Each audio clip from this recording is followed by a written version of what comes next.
I do want to. That was a wonderful.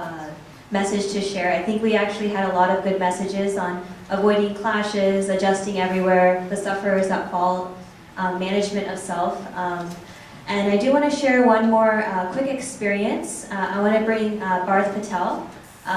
He is a therapist by trade, a physical therapist, and he wants to share a little bit about his experience, and then we'll open it up to question and answer sessions. I'm sure you guys don't mind if we run just a few minutes over. Thanks.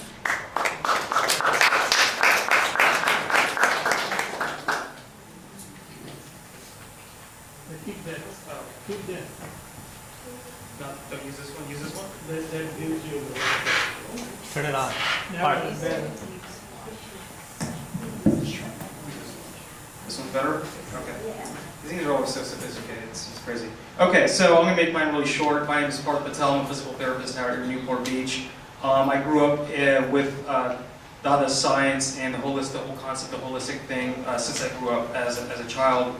And just wanted to give a quick experience of something recently that it's been coming about. We're talking about relationships today and the purpose of living your life for the betterment of others. And I'm just going to go off the cuff, so mind a little bit of the ums and likes and everything as I talk. But equate a lot of bettering yourself. We hear this a lot in a lot of scriptures, a lot of books, the Bible, all these old holy books. What does that mean?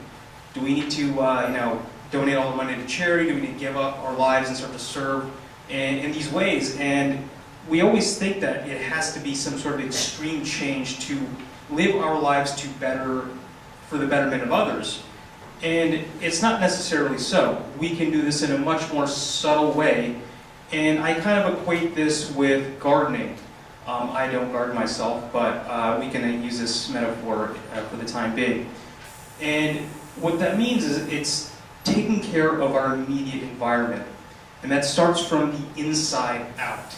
And we heard a lot of things about good thoughts, good actions and all these things, but taking care of your immediate environment means tending to the things closest to you. So that means tending to your relationships with your parents, your children, your co-workers. Those are all different environments.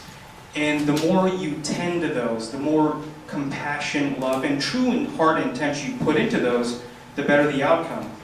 If you don't tend to them, well, things like weeds, slugs, all those types of critters start to accumulate, and it's not a healthy looking environment. It's not attractive, and good things don't typically come to those environments.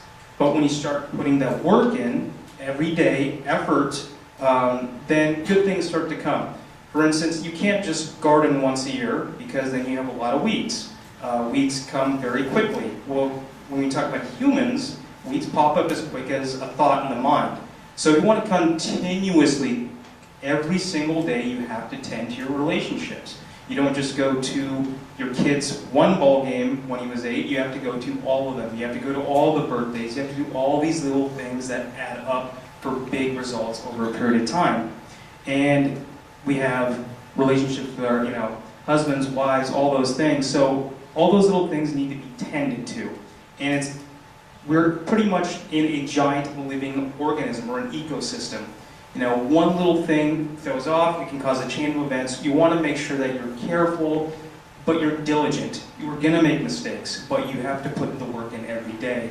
And this is for me, I just started my own practice, so there's so much going on where I'm putting all my time and effort at work, well, I'm not spending enough time at home, and so weeds start to accumulate maybe at home. Well, then I need to put more time at home, and so you understand how we have to tend to your immediate environment, and when you tend to your immediate environment, things become immediately beautiful. You get a nice garden. A healthy garden is, less prone for weeds, more prone for growing things like flowers.